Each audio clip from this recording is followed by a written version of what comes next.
Here we are. Yes.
Well, hello, everybody. I was channeling RuPaul for a second. Hello.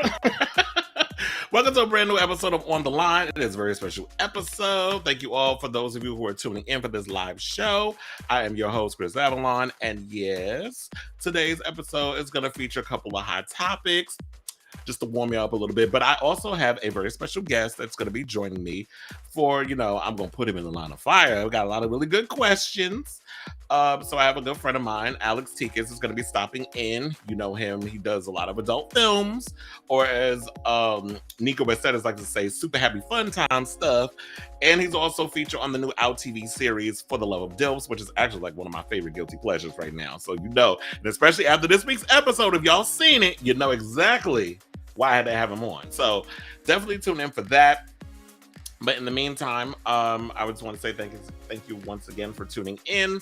And also follow my social media platforms if you are feeling a little generous. It's not going to cost you a thing like J-Lo's love. It won't cost a thing, boo.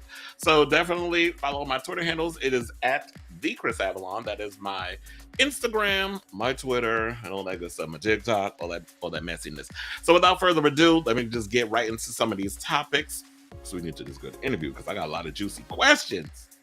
You're not going to want to miss it. So first topic, let's get into this Debrat tea. So apparently, there was a story that y'all heard earlier in the week that rapper turned entertainment commentator Debrat announced she's pregnant at 49. So congratulations to her. First of all, I always want to give a shout out to the AGs, the lesbians with more testosterone than me, or they be fighting me with the testosterone. But when y'all want to go out and pop the children out instead of like the femme girls, I got to give it up to y'all. So shout out to her for that. The problem with that, wait, let me move over a little bit because I need to be in my eyeline. The problem with that, apparently, is that Lisa Ray is going around telling people she found out about her sister's pregnancy when we all found out. So shout out to Hot New Hip Hop for this. It said it came as a surprise when Debrat and her wife, Jessica Dupart, announced they were expecting, because y'all know, if y'all been paying attention to her and Instagram and stuff, I don't watch the reality show, but I know from the social medias, they've been struggling to get pregnant. So, but people were shocked to find out that Brat was the one that was going to carry. And so she said, I was like, nothing's going to come out of me, the rap icon. That's what she told people. However, with a little coaxing from Dupart, the couple will soon welcome their bundle of joy. It's a time for family and well wishes, but according to Brad's sister, Lisa Ray McCoy, she didn't find out about the good news until she saw it on social media. Now, McCoy visited It's Tricky with Raquel Harper, where she was asked about her feelings regarding becoming an auntie. And she said, wonderful. Harper tried to pull more out of McCoy and questioned if she knew the gender. And Lisa Ray wound up saying, no, I found out about the pregnancy through social media. Now, after an uncomfortable moment, McCoy said, this takes me back because I'm sure that you have heard of the last kind of encounter that we had that went viral. McCoy refers to the tense moment on her show Cocktails with Queens when the brat appeared to surprise her for her birthday. McCoy wasn't happy because the sisters hadn't spoken in so long. I ended up having to guess what they said, cussed everybody out on the show. Well, I always found Lisa Ray to be my ass and ghetto as hell any damn way, but y'all live for her, even though she be saying dumb shit on that show 9 times out of 10, along with the plastic bitch. What's her name? Vivica. Can't take her dumb ass either. Another one that got too much wrestling in the damn brain and fillers that done fucked up her brain cells. But anyway, so now according to Gossip, the report on Lisa Ray not knowing about the brat's pregnancy, I guess they went down to the Maury Povich, even though he ain't on TV no more, and the detective results came back and determined that was a lie. And that's what Dupart said. This a lie. This is what she reported to the Shade Room. She then jumped into the website's comments to add, Shade Room, please check the date on this interview and the accuracy. This is just honestly not a good time as her mom just passed. Let's keep Lisa Ray in our prayers. We covered all this on at Brat Loves Judy _ We TV this season, by the way. So this, in my opinion, is a clever way to promote the show. Hey, Sailor Mermaid, how you doing? Glad you could join us. This is a great way for them to support their, to promote the reality show and all other stuff. It's unfortunate that this is something that they're going through as sisters. I guess they can't be fake on the internet or whatever the case is. They airing out all they tea, and people find this as good grist for the mill, but I just look at it as that this is sad. I hate the fact that you have siblings that are fighting. I know the feeling because I don't get along with my brother. So that whole sibling rivalry situation, I know too many people that go through situations where they can't stand their own sibling. You got Teresa and Joe Giudice. I might talk about that on if I do a show on Saturday. I may have to talk about that mess, because the Real Housewives of New Jersey, it's unfortunate as siblings what they're going through and that whole animosity and all that other mess. Siblings fight, but the fact that y'all doing it on TV for the world to see and judge is actually the most unfortunate part of this situation. So I hope that they work it out, they get it together. It's unfortunate, like I said before, that they're dealing with this. I don't know what the root of their situation is. I don't know if maybe that Lisa Ray doesn't approve the fact that she got a lesbian for a sister, even though you work in Hollywood. Excuse me. So and that's another thing I don't understand either. How can people work in Hollywood and be homophobic? That's just in general. I'm not saying that that's what Lisa Ray and the Brat's relationship is, but whatever that that sibling rivalry is, and the fact that they don't get along, they need to work that out. So good luck to y'all, and hope y'all work it out. Maybe y'all will work it out through the reality show when it comes on We TV. Quiet as it's kept, I can't even find We TV on my TV. All right, so let's move on and talk about Miss Wig over in Atlanta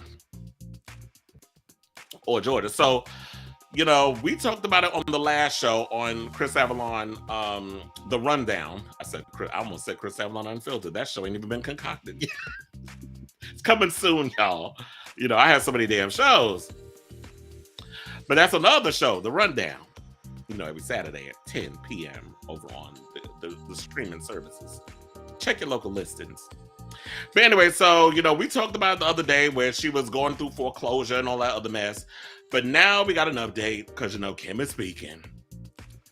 But the word on the street is that Kim Zolciak Bierman is running around town trying to convince everybody, including herself, that the resurfaced reports regarding her Georgia mansion heading into foreclosure is all a misunderstanding. Now, this is according to People because, it seems that a lot of these Bravo reality stars love running the People when they want to conduct their own BS narrative. But then, of course, you have dear old me here, my nosy ass, that's going to tell y'all the truth. Because what you see isn't always the truth. Shout out to Tatiana. I'm always use that phrase when need be. So the Real Housewives of Atlanta alums Alpharetta mansion is in foreclosure after Kim, who's 44, and her husband Croy Bierman, who's 37, defaulted on a $1.65 million loan they took out on the property in October of 2012, according to a notice shared last week by Fulton County. Truist Bank plans to auction off the property on March 7th in front of the Fulton County Courthouse. Now, an attorney listed on the foreclosure notice did not immediately respond to people's requests for comment. Now, a source close to Kim tells people the star is unconcerned with the news. Of course she is, because, the Nile isn't only a river in Egypt, as they always say. She is telling everyone that this is a misunderstanding and is being sorted out. The source said, adding, she's not moving. On Sunday, Kim took to her Instagram stories to share a video of Croy vacuuming the home in his underwear. Now, that was a cute picture. I meant to send that to production, by the way, but I was like, with them pasty old legs. He do got a big ass, though. And you want to know something? Sidebar, shout out to Black Twitter. Because, child, please hold. I got to pull up them tweets. Y'all went in and y'all had me cackling with the tweets regarding how Kim can make some money. They have one that said, Kim Zolciak needs to head on down to Amazon, order a tripod, get some proper lighting, and put Miss Croy on OnlyFans. The bills need to be paid and the children need to be fed. Then another person was like, Kim, you are not to be included in any of these contents. You are management and setup. Nene's edges were a child. The fact that somebody called themselves Nene's edges is a cackle. Someone said, listen, Croy might get them paid. Kim, listen to Dre. Another one was like, LOL, because I'm not paying, but I know the girls would. Ain't just the girls, child. She's got another 37 days before they're homeless. She better get that setup going and quick. So, the Black Twitter, they out here trying to get you paid. And, there's a lot of celebrities out here who are doing OnlyFans. And I find it quite funny. Maybe I should ask Alex when he comes on. What advice would you, like, maybe, you could probably use some of his connections. I mean, look, there's plenty of men's out here straight acting who wear a little mask on their face, blur out the face, take anonymous loads, all that other mess for a monthly fee. And the children live for it. I got plenty of friends that, I'm not a slut shamer or, I'm always off. I'm pro sex work. So if y'all want to go out here and do cum dumps for a coin a month, do you. Who am I to judge? Look, there's people out here who was fucking for free and miserable. So y'all better figure out something. But back to this story, because I was like, the fact of the matter, y'all trying to tell people to set up OnlyFans when it wasn't that long ago that y'all was kind of frowning down upon people who did OnlyFans and all that other stuff. But there are people who I know, and one included that I'm going to bring up. Well, he's not on OnlyFans anymore, and we'll get into that. Why a lot of people turn to those things and they become their own entrepreneur and they do all the other stuff, and it's like, but then y'all look down on them. That's why I live for T.S. Bassett, because she was like, you want to know something? The mainstream media, y'all was trying to look up y'all nose at me when I was out here, big dick tranny, all the other stuff, how she went by that name and was out here making all that money. And y'all look down on her because she was doing porn. Now you got Cardi B and all these other people. You got Iggy Azalea doing her music videos through OnlyFans. And you got Evelyn Lozada with a little OnlyFans showing off her feet because people got a fetish. I'm not judging, just saying. So don't look down on the sex workers. It's funny how they always ahead of the curve, but we live in a nation that looks down upon the world's oldest profession. So, so they basically said in so many words, she's telling everybody that this is a misunderstanding, blah, blah, blah, so on and so forth. And she said in the post, get yourself a man that does it all, folks. Okay, well, he ain't working. He used to be, what did he used to play for the Atlanta Falcons? He's been retired. He's 37 years old. Y'all got all them damn kids. And now they're talking about the house is going up into foreclosure. And she basically called us idiots and haters because we was reporting on the news. And then I saw a recent thing where her daughters, the older two, Brielle and Ariana, was talking to TMZ and saying like, oh, we ain't going nowhere. We was just at the house. We spent the night. We ain't planning on leaving. Okay, but y'all got to March 7th to come up with that coin. Otherwise, y'all ass is going to be out on the street. Sidebar, do you think Kim got the townhouse still? Does she still own that old townhouse that Big Papa bought her? Because they might all have to squeeze up in there. First of all, the older two, y'all old enough to have your own job, your own apartment, your own everything. Y'all should not still be living at home with your damn parents. And quiet as it's kept, Kim has always been living beyond her means. She's always been a mess financially. I told y'all the last time I started watching old episodes of The Real Housewives of Atlanta, I'm rewatching the old season. Those were the best. So now currently I'm on season 1 because I'm starting from the beginning. And I gotta hear, the infamous close your legs to marry men. So, I had to go back to that. So Kim was always like irresponsible when it came to money. She never had a care in the world for it. But I would think that once you got your little spin-off after you thought you was too good to perform with them black women, especially when Nene got your ass a job in television, that you would be more appreciative. But she, once at a certain point, season 5, she didn't want to film no more. She got her own, she got rewarded with her own spinoff, which I didn't think was a good show any damn way. But, when you have your privilege, you use it. Word on the curb, allegedly. Croy don't like black people, even though you was in a profession full of them. Football. So he ain't want them filming with them women. Them same women that got your wife a job. That if it wasn't for Nene Leakes recommending you and Sheree and all the rest of them, y'all wouldn't be on a show like The Real Housewives of Atlanta. So yeah, we all a bunch of damn haters, and she gonna have the last laugh, but it look like we gonna have the last laugh, and that's not all. So let me even get to this so I can wrap this up. So it's not just the foreclosure that she got to worry about. The word on the curb is that back in August 19, Amex, as for those of you who don't know, American Express, fired off legal documents to the producers behind The Real Housewives of Atlanta and Don't Be Tardy True Entertainment LLC, aka True Entertainment, stating that she has unpaid bills. So her credit card debt was at $215,000. At the time, Zolciak had left Real Housewives of Atlanta and was starring in Don't Be Tardy, a show that focused on her family. The series ended back in 2020, and she ain't been working since. The credit card company complained to True Entertainment that Zolciak owed... why is my phone? My watch is talking to me. Please hold. Okay, now we go back to what I was doing. The damn watch. The credit card company explained to True Entertainment that Zolciak owed it a total of $216,369 stemming from a 2018 lawsuit.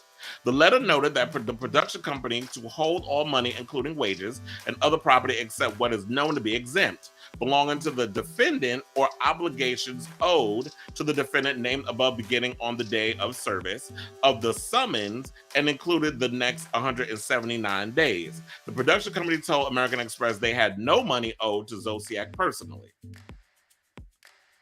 Well, the production company ain't supposed to be paying. The fact of the matter is that the production company is paying the talent. The talent need to have the money to pay off all them bills. I mean, that's what I would think.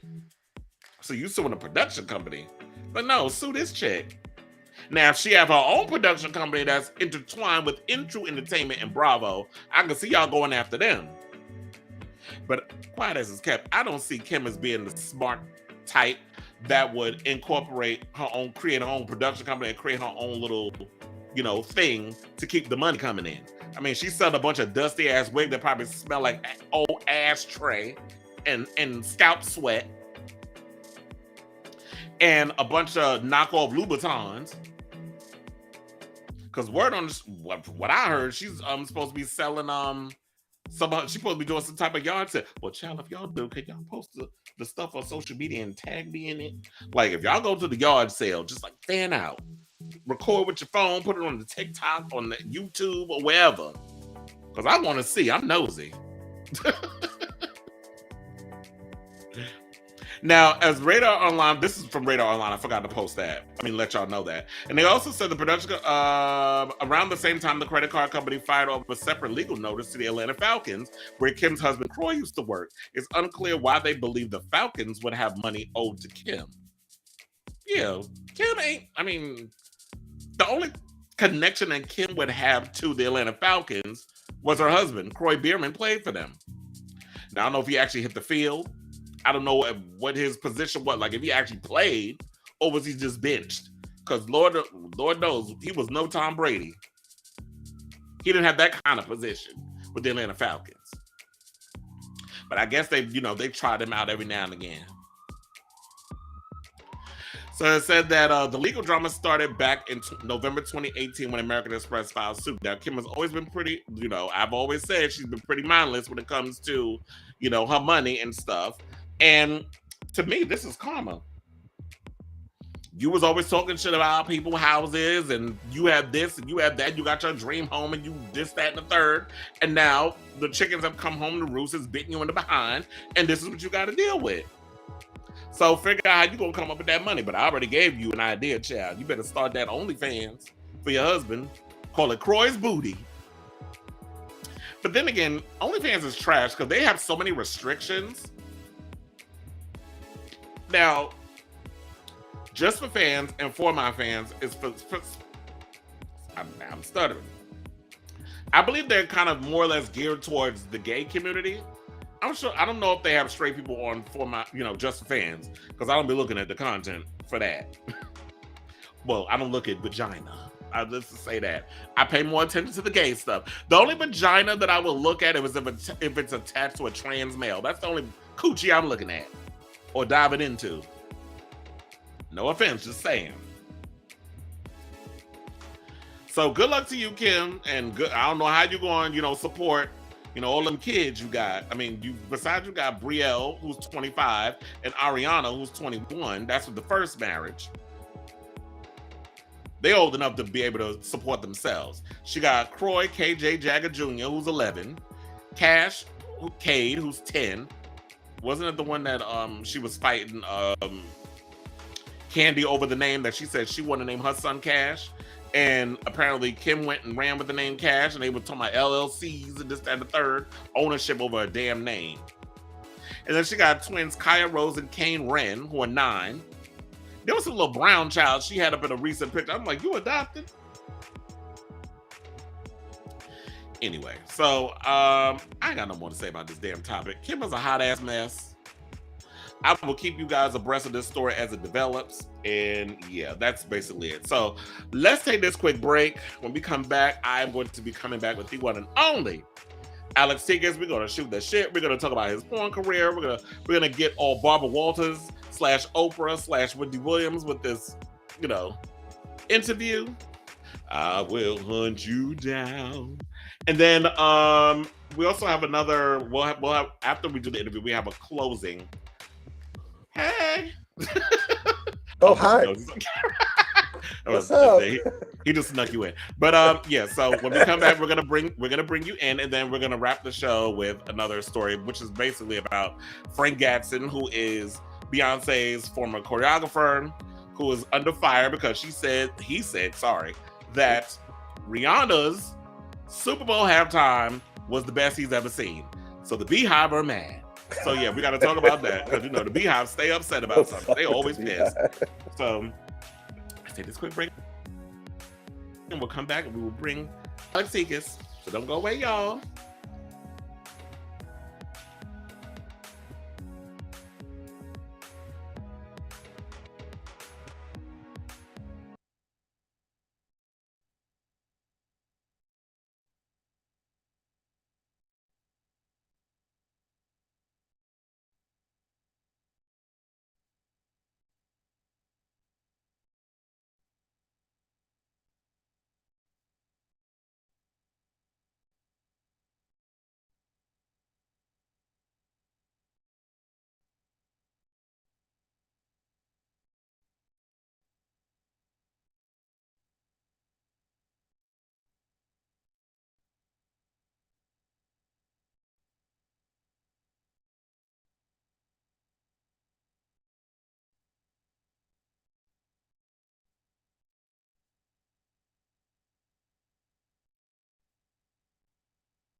you know, um, I have a lot of followers and I can't even get back into that account. They say I violated something. I don't, and I've tried to get it back and I've emailed them, but they don't respond. So I can't even get into that once I had to start all over and I don't even have the same amount of followers anymore. And I think what we need to look at is, sites like Twitter and so many others have these algorithms that they develop, which is based on, discriminatory coding. So you have a lot of these things where you have these private companies who, like a Twitter, like a Facebook, like an Instagram, because Mark Zuckerberg trying to buy up every goddamn thing quiet as it's kept. Or maybe it's not as quietly kept as most things, because I've been hearing a lot of people talking about it. But when you have someone who create these discriminatory algorithms, and yes, a lot of these sites are created and run by white people. So you see somebody who's a person of color who has a lot of power and a lot of influence. A lot of these sites don't want that to happen. So what I was thinking, because I was having a conversation before the show with my producer, and we were basically saying that, it might be a lot more difficult. You may not be able to get that Twitter account back. And the funny thing is, Straight Up Gay Porn, who posted about this story, said that their website was also suspended. Their account was suspended on Twitter, saying there was something or another about someone filed a false DMCA copyright notice against them for a tweet containing a video, and that the video in question was from one of their affiliates.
look, we're back.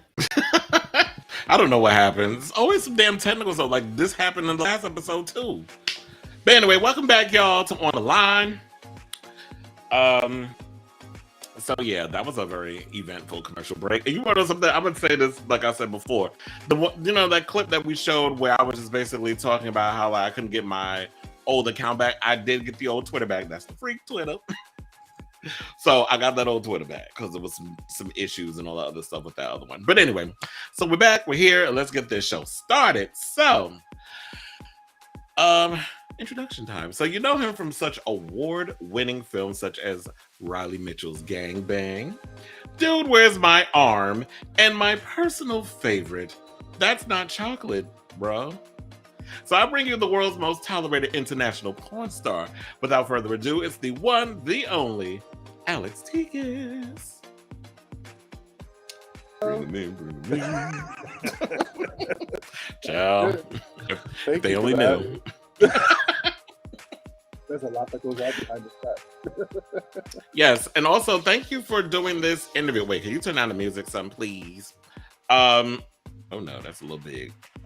Thank you for agreeing to do the interview, or pan the camera down so we can see your face. Also, so before we get started, with all the juicy topics and things of that nature, tell everyone a little bit about yourself. About me? Okay. So I was born and raised in South Jamaica, Queens, in New York. That's not really. That's not Jamaica Estates. That's I know. Jamaica. I was born and raised in Brownsville, Brooklyn, exactly. but I grew up in Jamaica, Queens, right over in Hollis. Okay. Yeah. Very, very working class. Very, very diverse. Like I was like, there was a small Greek community there, but it was Guyanese, it was Black, it was Indian, it was Filipino, it was everything. And then there were like 10 white kids running around. So it was very diverse. Yes. Yeah. I think it kind of still is. There's a lot of Guyanese and Indian people that still live over there. Like Jamaica, Queens is still like, everybody is going to like these places in Brooklyn that like, but Jamaica, no one ever talks about moving to Jamaica, Queens, for the rent. It's always like, that's not, no one moves to Jamaica, Queens. I don't know, except if you're like just starting out in this country, I think. It's very, very, very, very immigrant and like amazing, but very, very immigrant core. Yeah, it's also like pretty deep within Queens. Like that's like closest to Long Island, so that's probably why a lot of people don't want to live there. Yeah, but anyway, so we moved to Astoria. Then I was out of the house by 18, doing like little acting things, and then in my late 20s, early 30s, I became an agent's assistant, like for a really, really big talent agency. I started doing that, and then I started becoming like a manager. I had my own business doing that, and I had my own department after a while.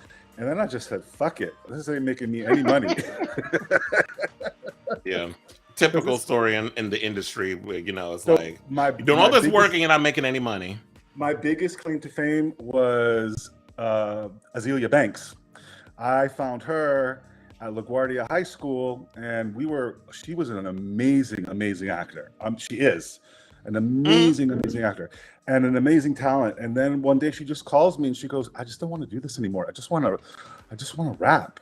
And I'm like, that's not my field, but good. And then like 3 months, but she was 3 months later, I was on YouTube and I was like, is that Azealia Banks doing, that was 212. And I was like, holy shit, it was lightning in a bottle, and like well deserved. Like shout out to Azealia Banks. I love you. I don't care what anybody says. Just I'm a fan of her, even though they say she's problematic. But look, that's okay.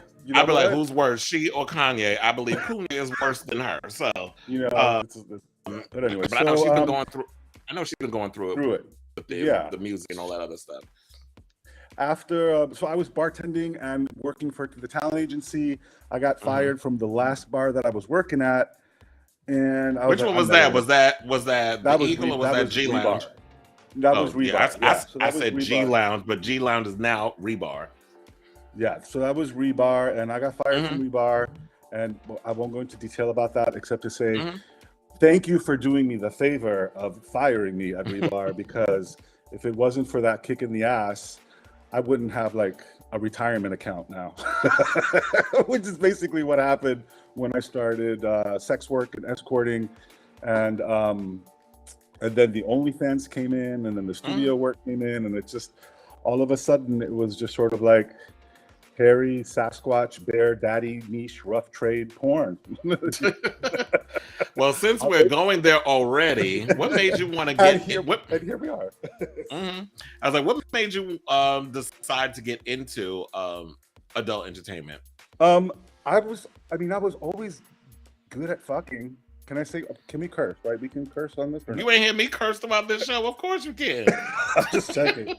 So I was an escort in my late 20s, just because I was, and then after the bar, I just decided I'm good at that, and I went back on and I filled out a profile, and all of a sudden, I was making like in one night what I was making in like 2 weeks. In general. And that just sort of like slowly, and I'm like, what am I going to do? That's going to sort of like equate that, especially being in like my 40s. I need to catch up. I need to like start putting some money away. I need to start thinking about things. And I wasn't going to do that going back to school and getting my master's degree in education for the New York City, Department of Education. I wasn't going to do that. So that was fast, easy money.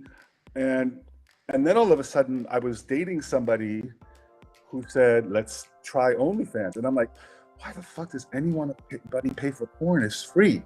Like, when people approached me with it, I thought, what a fucking racket. Like, people are actually paying to see you fuck. I'm like, but it's free. It's on the computer. It's free.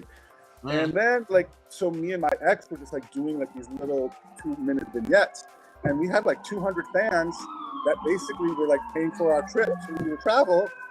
And I'm like, okay. And then that sort of like slowly moved into like some studio work, but I don't like studio work.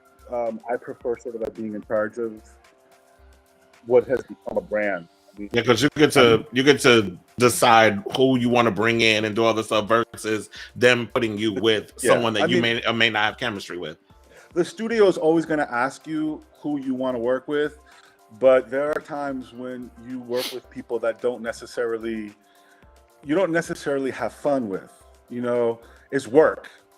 So I prefer for it to be fun, because if I'm having fun, I think that's sort of like the biggest ingredient to making money at OnlyFans.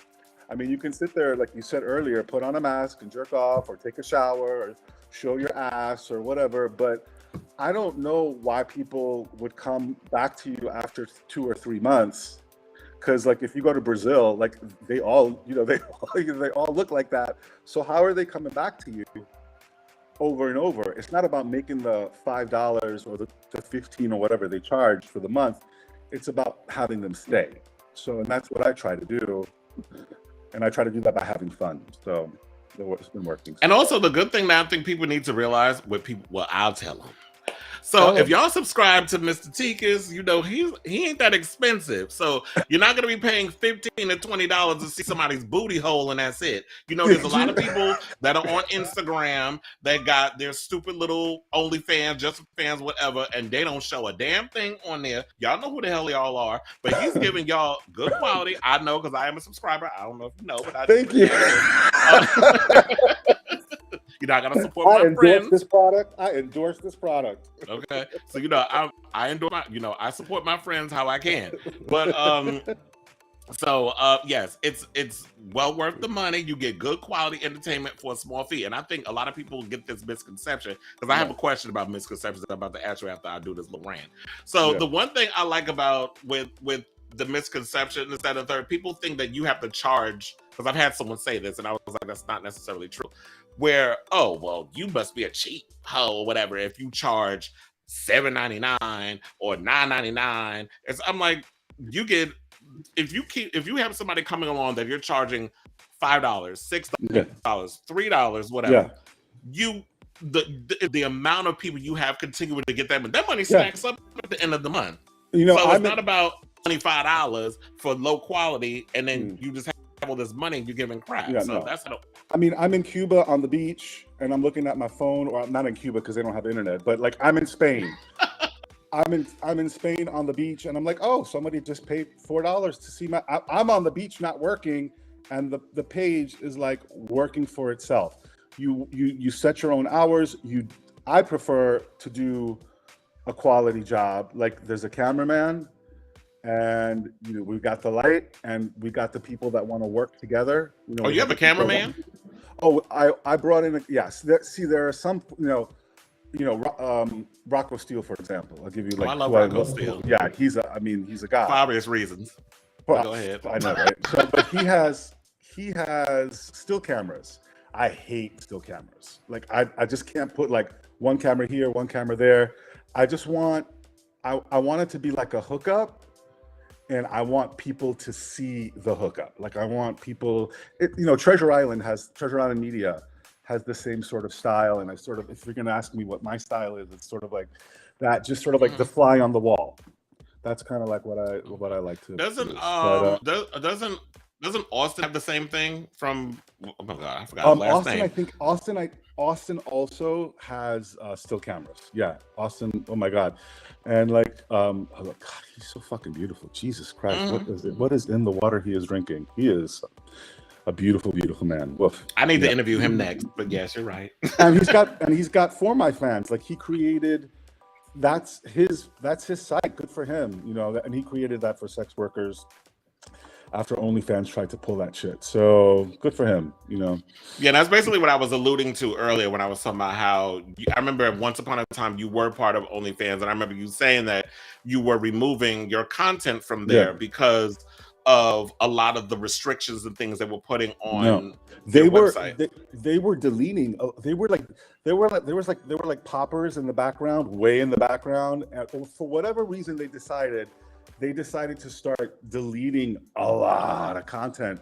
from a lot of people's pages, and for no reason. Like they won't tell you why, and they won't even tell you what film. It's been deleted. I'm like, what's been deleted? So. And that was all of a sudden, that was probably because of Bella. That started when Bella Thorne put up her like some sort of like stay tuned and like made like $2 million in like one night. So they were trying to like eliminate the underbelly, which is basically what was making them money to begin with, and trying to focus more on like celebrity and like lifestyle and all of that. They were trying to like clean it up, but it's not going to work. Yeah, and it backfired, and they realized that. So, which is why they had to go back to the thing. I mean, they still have the restrictions, but they went back to the thing where it's like, oh, we'll give you a little leeway. But I know, I don't want a little leeway. I want to still be able to put a lot of interesting content. So up right now, like you can't do like hardcore fetish stuff. Like, I mean, I know that like fisting, for example, they won't show any of that stuff. Collars and chains, like. Anything that sort of like denigrates or looks like you're restricting the other person. So I know that there's a lot of stuff like that, but come on now, it's ridiculous. So, and what I said was, if you want to delete our stuff, that's fine, because Dominic Ford over at Just for Fans is going to take all my money. Like Owen Hawk at Raw Fuck Club is going to take all my money. Austin Wolf is going to take all my money. So if you don't want us there, no matter what you do, porn moves, like you said, porn moves the economy. It's just Netflix. It's Netflix for porn. Absolutely. You know what I mean? It's YouTube. And that's what I love about Just for Fans. I have not subscribed to For My Fans yet, but I am on Just for Fans. But that's what I like about Just for Fans is the fact that, you know what? Well, not only that, but just in general, the fact that gay people, we have always been real resilient. When the straights don't want us, we create our own. We find our way. And that's what I love about Out TV. But we're not going to get into that just yet because I got some more questions. Before we get to For the Love of DILF stuff. But what are some misconceptions that folks have about people working in adult entertainment that you feel that you have to demystify? I mean, believe it or not, like it's fun to have sex, and there's nothing wrong with like capitalizing on it. I was like, I'm hooking up for free, and if I'm hooking up for free, like, you're gonna fuck for free. So you're kind of like a sex intern, and I'm gonna fucking get paid for it, and I'm a sex worker. So who's sort of like balancing it out here? Like the misconception is like I'm operating from a place of desperation. The only thing that I'm operating from is like I make money doing this. I make more money than I've ever made. I started flipping burgers at McDonald's when I was 14. Like I know how to work. My parents are working class immigrants. I know what work is, but I don't want to sit behind the desk for like 10 hours a day representing actors, which is what I did. I don't want to do that anymore. I want to work for myself. There is sort of like an entrepreneurial with any kind of business. If you build something, if you build a brand, if you build something, if you have an entrepreneurial spirit, if you kind of think outside the box, and if you don't operate from a place of desperation, that's like the key. Like if you're desperate in any profession, yeah, it just shows. You know what I mean? It's like you need to not be able to do that. The misconception is that we're like slimy and we're like, you know, the dregs of the universe, and like I'm not educated, I don't know how to fucking talk. Fuck you. Like that's why I always like to bring porn stars onto my show, because I want to show that side of y'all don't just be there to fuck. You got a brain too. Yeah. I mean, you have to have a brain. That should be the one muscle that matters, by the way. But it is. I mean, you need a brain to get that to work now between me down there. So, yeah. So, another question: does your family know that you do porn? And if so, how did they take the news? My sister laughs about it. I had to tell her what was going on because I was making a lot of money, and my mother was like trying to support me. She thought I was sort of like almost homeless, and my sister was like, you know, this is ridiculous because she doesn't need to be giving you money like that. And I'm like, I know it's ridiculous, and I don't ever ask for it, but you know. And then I finally, because Alex Tikas was like, holy shit, I have like 250,000 followers on Twitter. It's like some jaded, tragic queen is gonna try to do my job and tell her, and she didn't. That's always the fear. She doesn't need to hear that. I'm fortunate that she didn't hear that from anybody else. She did not take it well. She was not happy. What did I do? This is all my fault. And then I showed her my securities account, and I'm like, this is what I have in my securities account. What do you have in your 401k? And it was the same. And she's like, we've never talked about it again. Like, because at the end of the day, my family, my mother especially, there's such a sort of like instinct to be taken care of. And unfortunately, you know, money or security from finances, it's something tangible like that is what they look at. She's very old country, like they look at that. So when I showed her that, yes, I'm okay, I'm gonna be okay, everything is fine, she still worries, but she doesn't talk as much about it anymore. When I say, I have to go work, there's a job, I have to go work. So she doesn't really say anything about that. Yeah, at the end of the day, she's your parent, so they're always gonna worry. I mean, my mother worries about me all the time. No, yeah, of course. No matter what you do, the single mother, you know, the single mother that happens to feel guilty about whatever she feels guilty, she's always going to feel guilty. So she's always going to worry. So we do the best we can to just equalize that, to calm that down a little bit. Yeah. All right. So what are some other challenges that you have faced navigating the industry? So people just really think that they can talk to you in a certain way, or think that you're stupid, or just, you know, who are you? Just a dumb porn star, or you're just sort of like a wallowing like drug addict, or you're just sort of like this, you're like some hot mess. They think that I don't know. It's just like I don't know how you sit there and you watch porn and you jerk off and it brings you joy, and like you enjoy it and you're not hurting anybody, and then all of a sudden you can sort of like bastardize it and shame it and feel bad about it, and you're jerking off to me, and at the same time you think I'm just sort of like less than you know what I mean? But it's like that's sort of what bothers me the most. But you can't care about it. My skin is very, very thick about stuff like that. It's religious guilt. That's what it is. Isn't it though? Because if you go to Europe, they don't give a shit about anything down there. Like, they don't care about that stuff. Germany, Spain, like all of these places, the shit that goes on down there, and they're doctors. Like they're doctors going into like the laboratory in Berlin. Why didn't find me a German doctor or a Spanish doctor or something? Okay, you know, by day he's a proctologist, and by night he's a proctologist. Okay. Investigating assholes 24 hours a day, exactly. 7 days a week. I mean? So he gets it, but here there's just like such a fucking guilt about porn and about fucking, and we don't want to fuck people that don't want to get fucked. It's always about consent. You know, now just let the government fuck you. You just, you know what, the government fucks enough people that you just, you know, but I don't know. I think that's what I'm trying to get at for the most part. Yeah.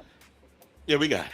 But okay, so you know, because I can talk. I can talk. Okay. So, well, I mean, that's not what I was alluding to. But you know. So, okay, so let's get to juicy stuff. So, I mean, not that other stuff wasn't juicy. I was like some exclusive tea. There was a lot of things I learned. Like, I had no idea that you were managing Azealia Banks at one point. So that was some good tea. That was. But how did you get attached to For the Love of DILFs? How did that whole thing go? So, this is like funny. Like, so I was in Puerto Vallarta, because I had already prepaid a honeymoon for the engagement that was supposed to happen last year.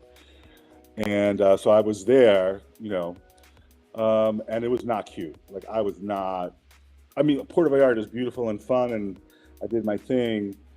But then all of a sudden I got a call from like the guys over at Daddy TV and Out TV.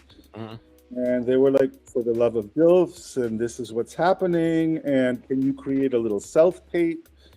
So I knew what a self-tape was, because I've been self-taping actors for 20 years. So I knew what that was.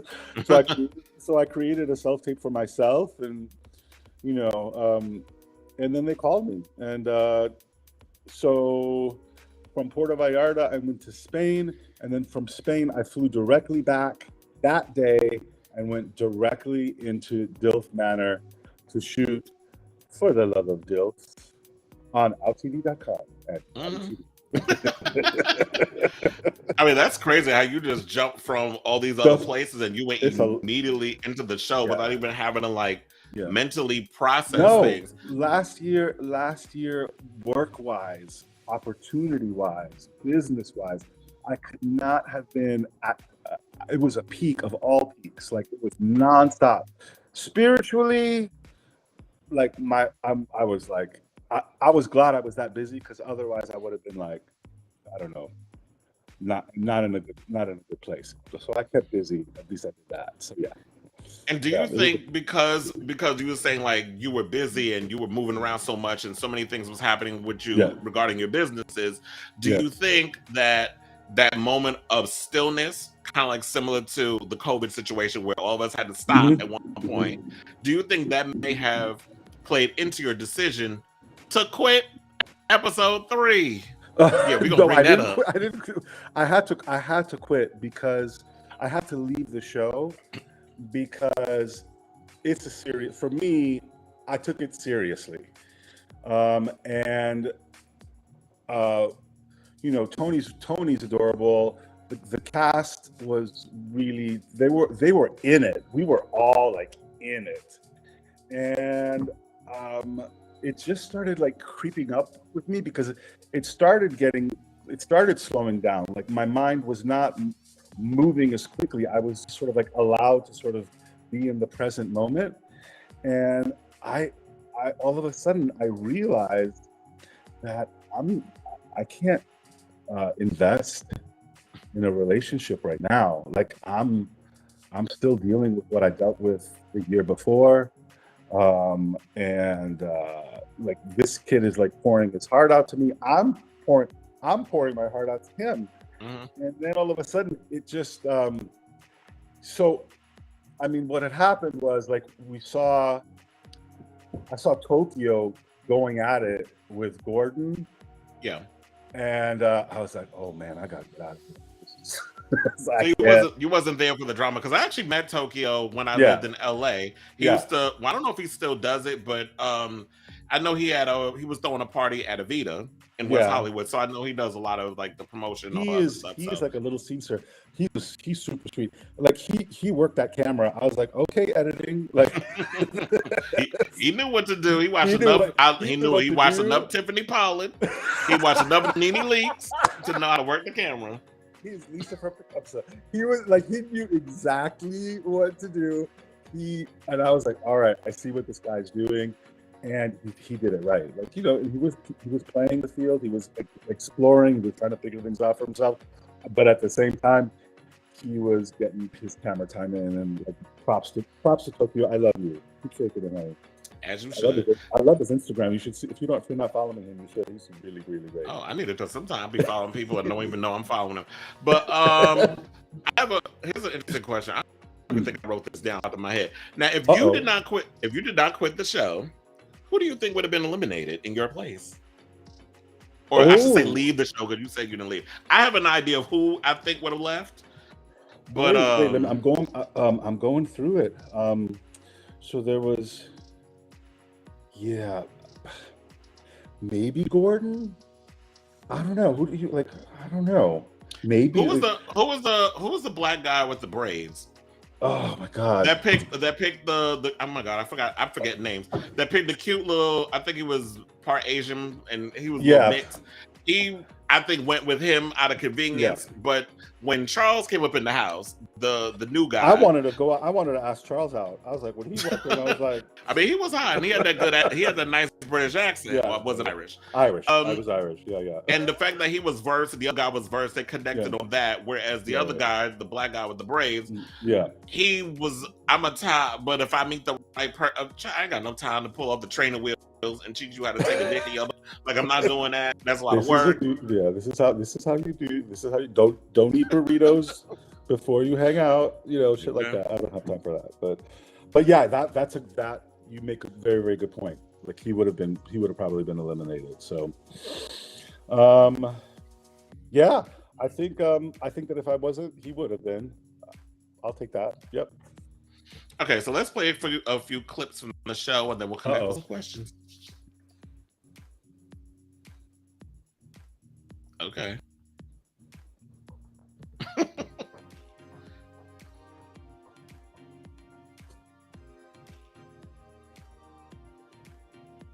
think I sprung it on production real quick.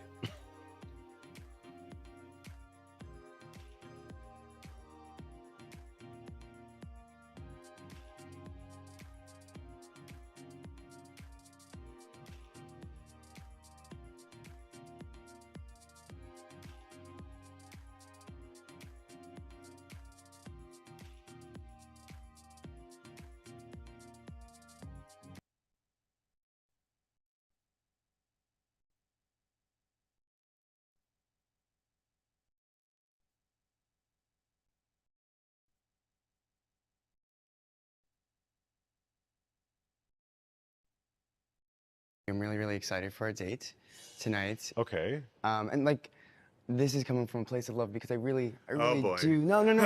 What? I really do like you. I just What? I just feel like we need to have a conversation tonight. And then please know that this is just, it's my heart talking. Because if I didn't care about you, I wouldn't care. So you wanted to tell me something. Yes. Yeah,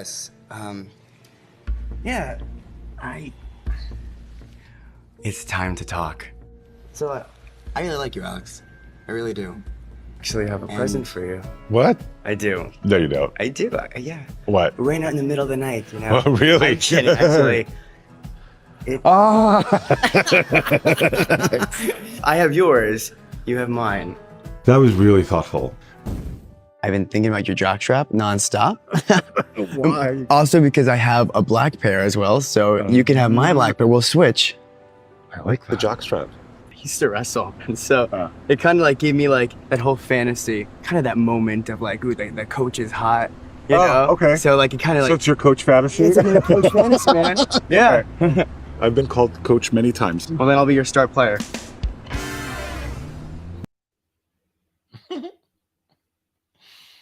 You know, I must say, I was living for that J-Lo denim jumpsuit that he had on.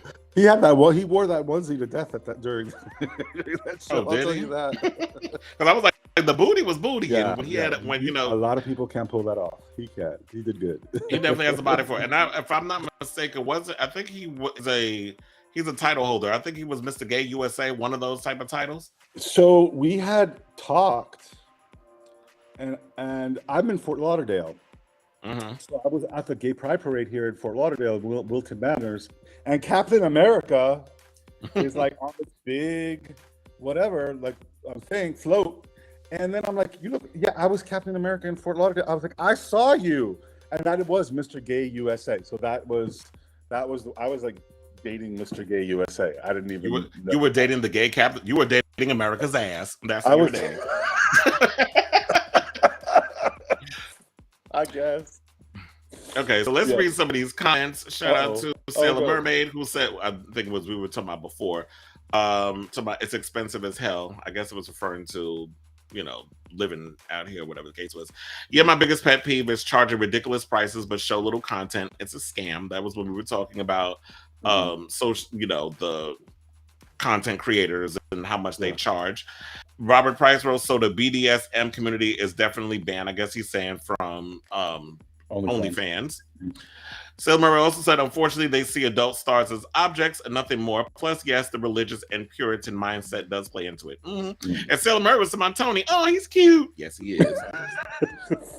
I mean, let me ask you a question. Like, if Cardi B or if Beyonce want you to see something super exclusive, like maybe Beyonce has who knows how they work, but maybe there's a video that you get to see before anybody else gets to see, and all you have to do is pay $3 to see this video, and she's got 100 million, 200, 300 million. I mean, of course OnlyFans isn't going to give a shit about sex workers. They're going to go in that direction. They're going to go, it makes sense what they try to do, like, because it's greedy and it's corporate and like it's money. I get it, but it's not. We're not going to stand for it. So that's kind of like I think what they try to do. You know. So yeah, they basically like, wanted to. They. This is what they typically do. The porn stars are the ones who push new things into the forefront. They build up a lot of these websites, the ones that put people on. You know, when we had. You know, it's been so many iterations of this story that we've seen play out time and time again. The minute a mainstream person latches on to that, all of a sudden, oh, so a celebrity with a big name and a big following is on to this. So now let's kind of gravitate toward them. Fuck these other people's drag. Let's go over here to them. But it's like they're not sustain that for you because celebrity, Hollywood, the industry, they look at everything as a momentary trend, whereas this is a livelihood of a lot of people. So we still have a long way to go in regards to the whole sex and kind of looking down people's noses and all this stuff. Now, to get back to the show, I mean, questions. I don't know how much you want to address in regards to, well, you said that you left the show, that you were dealing with a lot of stuff. You all alluded to your battles with sobriety as well as your past engagement to Julian, who was also a sex worker and a performer. I don't know how much you want to get into talking about that, or I just want to say, like, when Rick James says cocaine is a hell of a drug, he did not try crystal meth. Like, that is, you know, that's some tough shit to beat, and it is the three-way in your, it is the thruple in your polyamorous relationship. That is. And it's been a big battle. It's been a big battle. And at one point, like during the show, I was like, I need to focus on that. You know, I need to focus on staying sober. It's like, how are you ever going to be a good person for somebody, the best person you could be for somebody, if you can't be the best person you can be for yourself? Like, if you're not presenting, yes, you're gonna fight. Yes, you're gonna be an asshole. Yes, you guys are gonna argue. Yes, you're gonna have real life. But if it's all sort of like under the guise of some synthetic, you know, drug that's sort of like right in the undercurrent, or just it's not G, it's not Molly, it's not ecstasy, it's not cocaine. It is a serious, it affects you chemically. It affects your brain like nothing you have ever. It's better than love. Like, I mean, I've been in love and I'm like, that's what it feels like, you know. So the bad part about it is you can be in love, but it doesn't take away your serotonin or your dopamine, or it doesn't fry your brain, and it doesn't kill you. Trust me, if Michelle Obama started using crystal meth, she would be on the pole in 6 months. Like, and Michelle Obama became a Methodist, because you're not referring to meth addicts as Methodists. Yes, that's like, in a way, it's a religion. That's where it'll take you. So I had to, you know, I was trying to like, I was not trying. I was being very sincere with Tony, and I really was like, out of all the guys, he was the guy that I was interested in. But I needed to, like, I still had a lot of work to do, and the engagement, like you know, shout out to Julian, because, you know, Julian's been very, very cool about everything.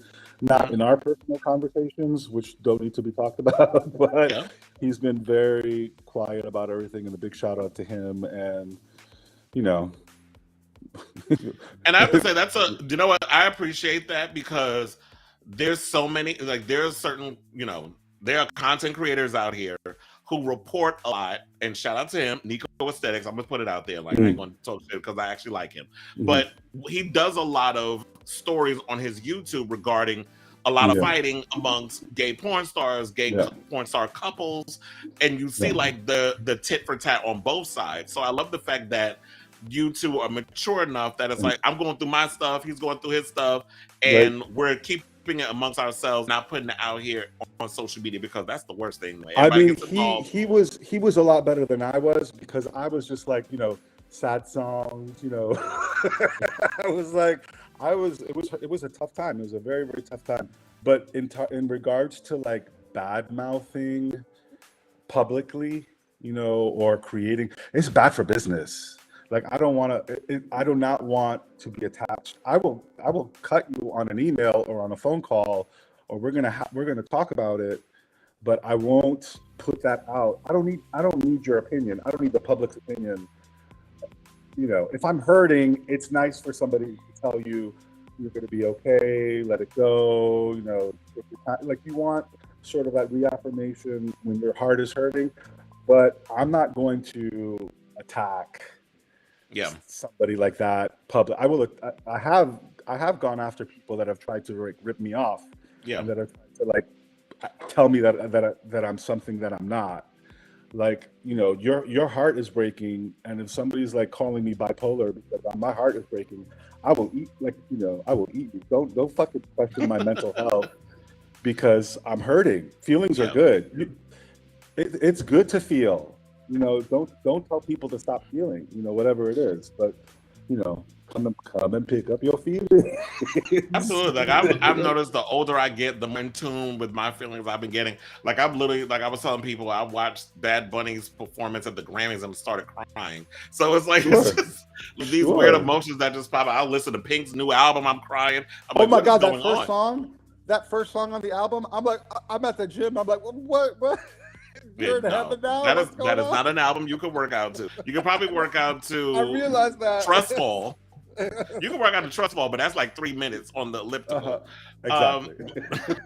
So that's not a long feed. I'll stick with my Peter Rohofer and all that other stuff to get my workouts in. Daddy Teneglia. Okay. Yes. All right. So we got 10 more minutes. And then, so let me get these questions in. Okay. So would you be open to doing more reality shows, queer-based or otherwise? Yes. Like, I would love to be a judge on something, because, you know, I love to judge. So I would love to be a judge on something. I would love to I think like I don't think a lot of people would watch like a sex worker try to fall in love or kind of like one of these. I would love to sort of, because I know Vanjie did it. Didn't Vanjie do it? She was like looking for Yeah, love in 24 hours. 24 hours left. And the Yeah. funny So thing was, she was just on Roscoe's and she was talking about that. She said, but it got to be more longer than 24 hours because I ain't doing a day again. Exactly. But I think like, I would love to be on a reality show. I would just walk in there. I would walk into a reality show with better formed questions, because it was my first. I've never had a client do reality. So it was like my first experience in reality. And now like I have better formed questions for the next time they would be interested in what they would want to be in.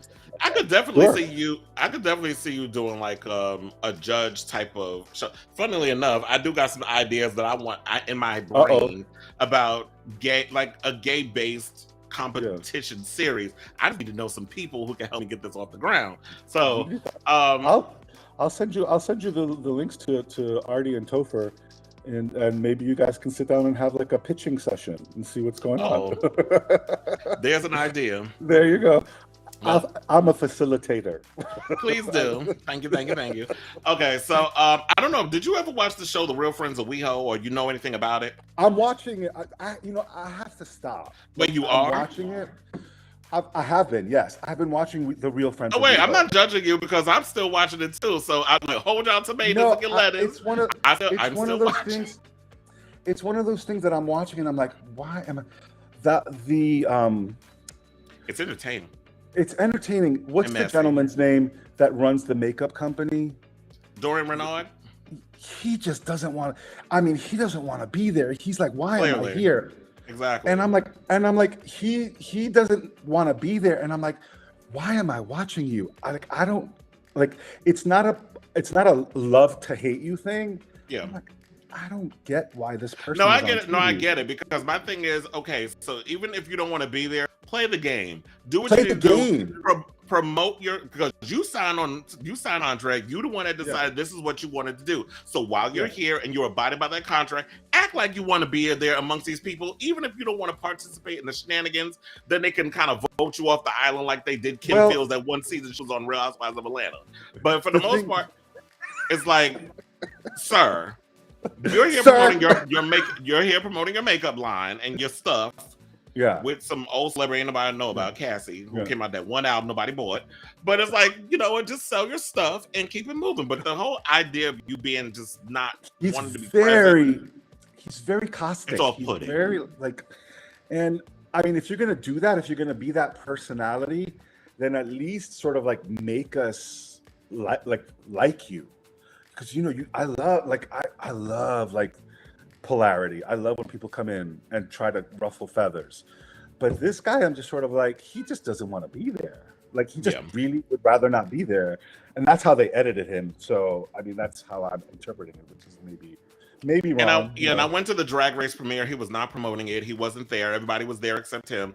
And it was interesting running into Todrick Hall after all the stuff I've said about him on social media. But so what's your deal? Like, is he shady like that? Because he seems like he's okay. Never mind. He wasn't shady in person. He did give me that look, like bitch.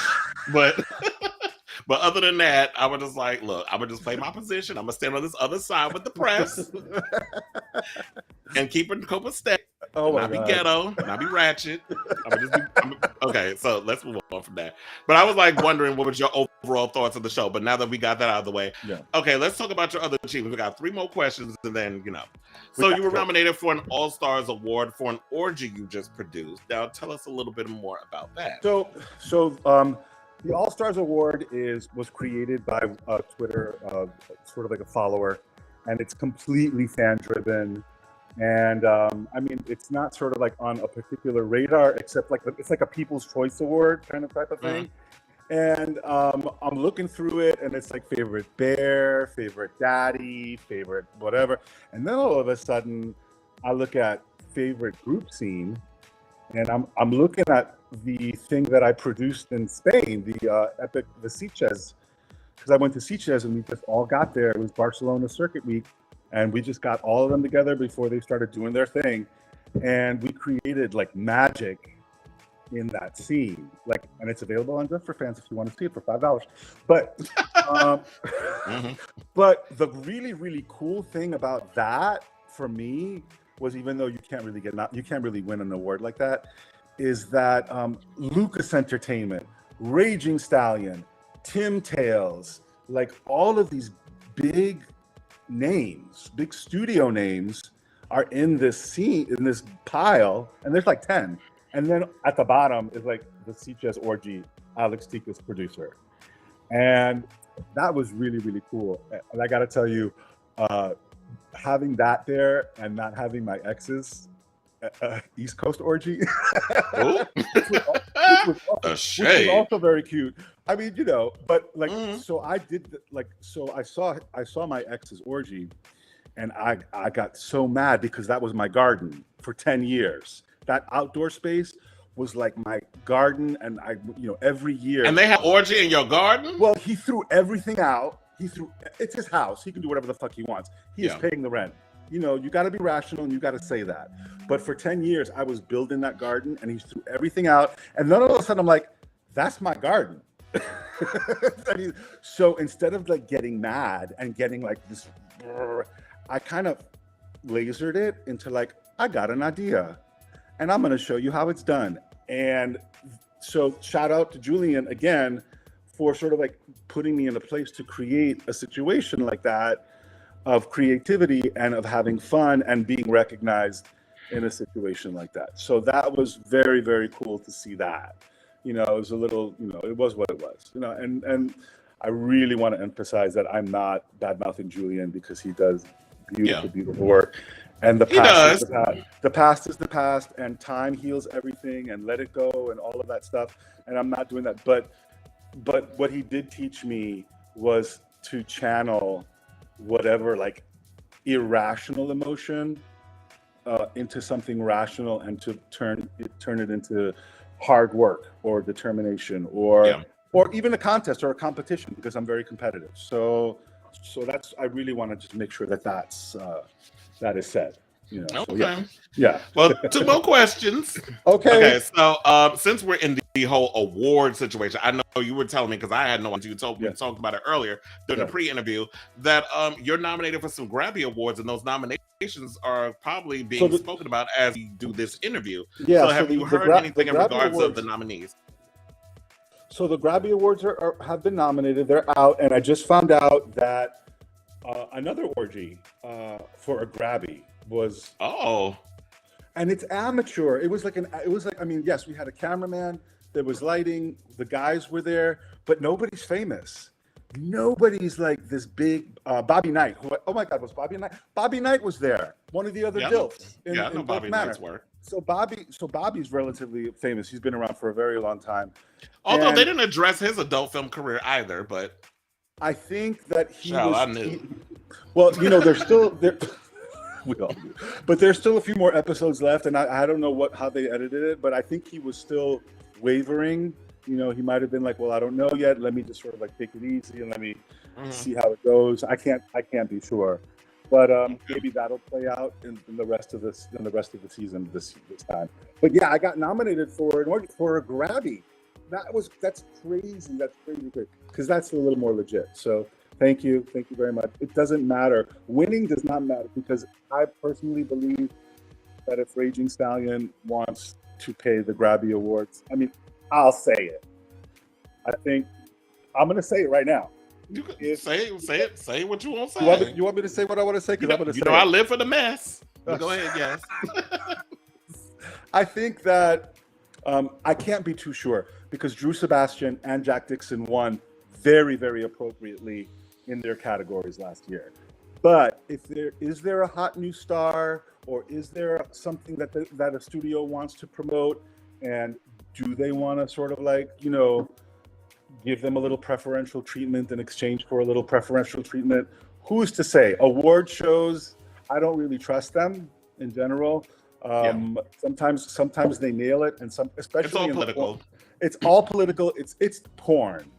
And I will tell you right now, they will literally sell their mother for like, whatever, so you have to be very, very careful. it's Hollywood, but it is like the wild, wild west of Hollywood. So I don't really trust that. It's just nice to be in a group with all of those names for me, because that's publicity. That's what I care about. Because if people see my name, they click. So it doesn't Yeah, really it's the matter. recognition. That's the most important thing. It's like awards are awards. That's the bonus. It's the bonus. It's the bonus is the award, but yes, nominate. It's just to be in that group is fun. It's fun for me. Yeah. So, but maybe I'll never win again, or maybe I'll be blacklisted from the porn community. How awful would that be? Blacklisted. You're gonna be the Monique of the the porn industry. They're gonna blacklist you. I will hang on every word she says. I love her so much, and her truth and her voice, and how she just doesn't and Azealia is the same way. I don't give a fuck what you are. That's why I noticed you gravitate towards a lot of people who are just outspoken. I love that. I love outspoken honesty. I love when you're outspoken and you're not obnoxious. I love when you're outspoken and it's coming from within and it's a truth. I love that. So good for her. Yeah. Okay, so final question. What advice would you have for someone who wants to launch an I was gonna say OnlyFans, but since you ain't on there no more, just the fans, the For My Fans, or just any kind of. So I am on Only. I still have content on OnlyFans. I still have content on Just for Fans. I still have content on Raw Fuck Club, and For My. I'm out on all of the platforms. My advice to you is, like, what kind of porn do you want to watch? You know what I mean? What do you want? What are you gonna pay for? And why are you going to pay? Like, if you got to put yourself out of the side on the other side and say, okay, why am I going to pay $5 to see this person? And if you don't want to pay $5 to see you, or $2 to see you, my advice is to find another. It is not, hey, I want to, because I get it all the time from Tunisia, from Egypt, oh my God, Tunisia, Egypt. A lot of Middle Eastern countries they're very oppressed, and they're like, please, I want to be a porn star. I'm like, honey, you know what I mean? Well, one, you need to move. You need to move. You don't want to be living in those countries when you get decapitated. They see you taking a dick in your ass. Yeah, and it's like, I want to be a porn star, but I don't want to show my face. I want to be a porn star, but like, there are all these things that I don't want to do. And the first thing I ask, if anybody wants to collaborate with me, is, do you have a Twitter account? And are you fully naked in the Twitter account? Because if your tweets are protected, if you're hiding, if you're ashamed, once it's out there, that's it. Once it's out there, that's it. So and someone is they're gonna have that shady queen that's gonna see what you've done, and they're gonna be like, oh, but I'm gonna tell your mother, and I know too many gay people, so they're gonna tell my mother all my business. I filmed with a kid in his 20s. He was Middle Eastern, and some queen saw it and told his mother. They threw him the fuck out of the house. And I'm like, why did you do that? Why did you do that? He's like, I just did it. And I'm like, and that kind of like taught me what I need, the grounds are for creating. My to answer your question, zero shame, and be prepared for, once it's out there, it's out there. There's no shame in this. No shame. So yeah, and people need to realize that. Yeah, and people need to realize, like, if you're gonna get into something this big, especially with such a shame and a stigma still around sex and sex workers, that people feel like sex is only for procreation. Yeah, no, and that's just something you're just gonna have to do. Like, you really have to think long and hard before you get into this venue, because once it's out don't there, don't worry about body positive, like there are bears, there are big boys out there that are doing it. There are guys, you don't have to be. I have quite a few friends who are big boned, big girls, and got Twitter got whole OnlyFans and is doing relatively well. So there's something out there for everybody. Shout out to Brooklyn Bear, because he knows who he is if he's watching this. This beautiful bear. I'm like, I had the most fun with him, and he's just like this.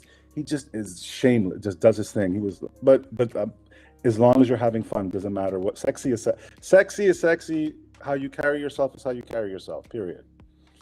So, exactly. Yeah. Oh, so final question. Who the hell do I have to fuck to get to host this reunion? The reunion for the love of DILFs. So there is going to be sort of like a viewing reunion for the final episode, but there is a reunion. It's already in the can. Oh, damn. Yeah, they already, the reunion is in the can. So, and they follow through with everything. So I can't, we can't talk about. I don't have to fuck anybody then. What? I said, well, I don't have to fuck anybody. So. All right, so I want to thank you for doing this interview. There was a lot of tea, and that's a lot. I had a lot of tea. I hope I don't get sued or arrested or whatever. But whatever, it could be worse. I don't think so. It's like, look, but you've lived long enough. You can say whatever the hell you want. But it's a safe space, all that. But yes, let everybody know where they can follow you. So Instagram is its_Alex_Tikas. There it is. Twitter. Please follow me on Twitter so I can be famous like Raheem. Woo. Raheem and Diego, because aren't they both like they got 1 million followers? Kings, Raheem. I love my God. So Twitter is Alex_Tikas. And Facebook is Alex Tikas. And if you go on my Twitter, you see all of my links to my fan pages out there, just for fans, only fans. Follow me, it's cheap. It's cheap and it really is. It's well affordable and you get good content. I got some good stuff covered. Yeah, so well, I'll be looking forward to it. Yeah. I did see that little. Did you post all the orgy videos up there? Because I know there was one. Those orgies are all mine. And they're all running, all of them. And like I have to say, I've seen a lot of porn, but I'm very, very proud of what we've created with those guys. Very, very good stuff. So, yep, they're all mine. Yeah, I don't post anybody's content unless I'm in it. Yeah. Mm-hmm. All right, so thank you, and don't forget to send me that information from Daddy TV and them, so I can pitch some ideas to them because I'm trying to be the next, Tim Gunn, Heidi Klum, Tyra Banks, RuPaul designers. I got some shows to host. I got some shows. Anyway, all right. Exactly. I love you. Love you too. And thank you for, coming on and doing the show, like I said before. So sounds good. Yes. Hope you all enjoyed this show, by the way. Our wonderful interview that is going to be running on all my social media platforms. We're going to take a little quickie break. Or should we just go into it right now? Because I know we went over longer than I expected. You know what? Forget it. Let's go right into it. Fucking commercial. Our last topic that I'm going to do is let's talk about Frank Gatson. So Beyonce's former choreographer and creative director, Frank Gatson Jr. recently took to social media to wish Rihanna a happy birthday, but also came under fire via the BeyHive when he declared Rihanna's halftime performance was the best he's ever seen. Gatson revealed, shout out to Hot New Hip Hop for this story, his opinion during a birthday post for Rihanna on Instagram saying, and I quote, "Happy birthday at Bad Gallery. I have to say, Gatson captured a photo of himself with the singer. You have done best Super Bowl of anyone in my book. I always knew you were a true superstar the moment we met. So proud of you. Enjoy your day. I can't wait to see where you go from here. You've been been hateful as ever since you started selling." Oh, this is basically what the BeyHive has been saying, because so that's getting to what they've been saying, because apparently BeyHive was mad over the fact that he said this, because apparently Beyonce is the only one that's allowed to win Grammys. Beyonce is the only one that's allowed to have the best Super Bowl halftime special. Beyonce is the only artist that ever exists on this planet Earth, and no one can have a difference of opinion. I love me some Beyonce, but y'all BeyHive, y'all be doing too damn much. Relax. It's not that serious. Just like we was talking about in an interview before about awards instead of the third, it's not a big deal. Take the lower third out so that way they can see the tweet. So basically, let me read some of these. So it says, "You've been hateful as ever since you started selling B's routines to J-Lo back in 2014. One user commented. Another accused him of being bitter and jealous. Beyonce has not heard Gatson replied to the reports. Beyonce and I would always disagree on what is good and what is not. But mostly we both believe in pure magic. That is why I worked with her so long. I was always honest about my opinion. I will never say anything just to please an artist. Artists need the truth and over opinions to be and other opinions to be great. That's why Beyonce is on the great island alone. She can handle a grown man opinion. That's why I have so much respect for her. She does the work with no drama like the people in this post. Thank you, sir, for your honest thoughts, by the way. Oh, he got that old school shade. And here's the thing. Y'all been sitting there talking about he's selling Beyonce's routines of J-Lo, but don't get me started on the fact that y'all went and stole Kylie Minogue's opening from the Fever Tour when she had that, when she was in that robotic suit. That's not start. Y'all want to talk about people stealing shit, but don't start your mess. Now, Gatson choreographed Beyonce's first ever Super Bowl performance in 2013. Let's also, he reminds you. So y'all been here talking all this mess, but he actually choreographed her Super Bowl performance. The event came after an over decade of working together. Gatson served as the choreographer on a number of her music videos, including Crazy in Love, Check on It, Upgrade You, Single Ladies, Put a Ring on It, among others. Further, he served as the director, creator, and choreographer for her tours, the Beyonce Experience, I Am, the World Tour, and the Miss Carter World Tour. He also worked with a number of other artists, including R. Kelly, Michael Jackson, TLC, In Vogue, Kelly Rowland, Jennifer Lopez, and let's not forget my girl Brandy, and a whole lot more. Now, here's the thing.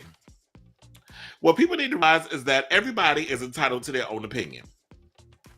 Now, do I agree that Beyonce has the best, that Rihanna had the best Super Bowl halftime performance ever, or whatever he said? No. First of all, and I messed up on the last episode that I did on the rundown, where I said that the number one artist was Beyonce. I said her name twice. It was actually Prince was the number one. Oh, I said Prince. Prince was number 2. Beyonce was number 3. Michael Jackson was number 1. Or was it Prince? No, Prince. No, I'm right. Prince was number 1. I just mentioned his name. Michael Jackson was even in the top 10 list of Rolling Stone when Michael Jackson was the very first Super Bowl performance. And I gave you all the backstory, the history of that, where In Living Color was the first channel to do a halftime special in between the commercial break. And they had the little countdown so y'all could jump back over there. The Super Bowl people wasn't tolerating that, so they decided, let's jump on it and create our little thing and bring a celebrity in so y'all don't be going over to that other show. But of course, leave it to the black folk, always initiate something to get the party started before white media catch on. So like I said, everybody is entitled to their own opinion. Frank is entitled to his. He is someone in the industry since 1972, has worked with a lot of artists and done what needs to be done. So that's his opinion on something. Understand why y'all getting mad over someone else's opinion. It's an opinion. It's not costing you anything. You can still love Beyonce's performance. Rihanna brought something different to the table. Yeah, Beyonce was up in there snapping her neck and going hard. And he did say that. He said, you don't always have to give a whole performance and go 110 with the performance. And that's not Rihanna. Rihanna's somebody will give you fierce face. She's chill, laid back. She'll give you attitude. While the dancers and all the other stuff, they do all the work. They give you, what needs to be given. So that's what that is. And it is what it is. So Sailor Mermaid said, OMG, he was giving Rihanna her moment. Like, not everything has to be revolved around Beyonce. If she ain't pressed about it, why are they? Same thing I said about the Grammys. If she's not pressed about not getting Artist of the Year, but everybody's getting mad and trolling Harry Styles because he won, let them people have their stuff. Like we were talking about earlier, awards, it's all politics. As I said, there was a video. I'm going to try to save it. When I do a show on Saturday, I'm going to definitely get that clip. I sent it to the group chat production of Candy Burris talking about the politics. Oh, it was Album of the Year. I said Artist of the Year. I forgot who got that. Nor do I. That's why I don't give a shit, because nobody ever listens to win these awards anyway. But Candy Burris was in an interview and she was talking about how she's on the Grammy committee and the whole politics behind albums. I mean, who gets voted on and all this other mess. It's a whole political shit show. When she was giving the tea, I was like, child, I don't know why we involve ourselves and get so worked up over these award shows. So I'll say that for Saturday's show. And all that good stuff. So yeah, so at the end of the day, let's wrap this up. Frank Gatson said what he said. It is what it is. You could agree with it or you don't agree with it. I don't understand why y'all gotta take shit personal. You gotta jump on the social media and really try to dig below the belt to make a point that ain't rooted in anything valid. This is assumptions. Y'all talking about giving stuff away to different people. Shit gets recycled, flipped down, and reversed all throughout in the industry. You'd be surprised how many songs was with this original person before this ended up with this artist and this piece of choreography and this costume and this move and this wig and this and this and this and this and this. While with this person, everything gets recycled. Ain't nothing new under the sun in regards to creating art. So, child, I'm over this shit. So anyway, I love you all for watching. Thank you all for tuning into this very special episode of On the Line. Once again, I want to thank Alex Tikas for giving us all that juicy tea. And yeah, I really enjoyed doing that interview, by the way. It was great. So once again, follow all my social media platforms. Please, if you have watched this all the way through, I want to thank you for that.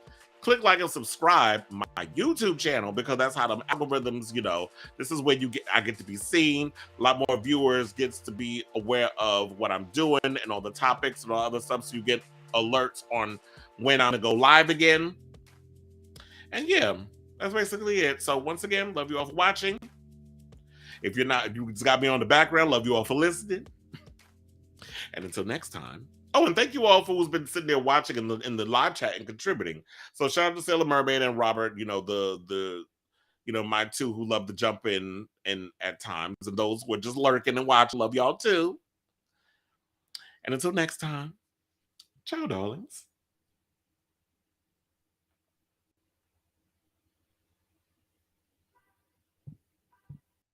Doing a titty dance.